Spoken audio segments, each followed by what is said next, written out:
Surface dressings are thin road surfacings made up of overlaid layers of binder for waterproofing and chippings which provide the surface skid resistance.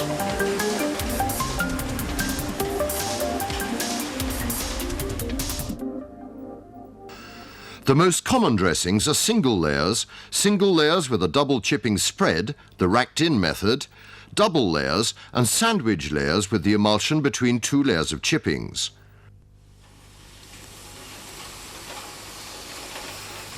The type of roadway to be treated is what dictates the best structure to use. This means the makeup of the previous coating, concrete for example, the condition of the road, which may be cracked, pavement geometry, traffic, the percentage of heavy trucks, town planning requirements, the climate and the local environment. Rhino is the first online bitumen platform and we are here to help you. To continue shopping, click on the link above.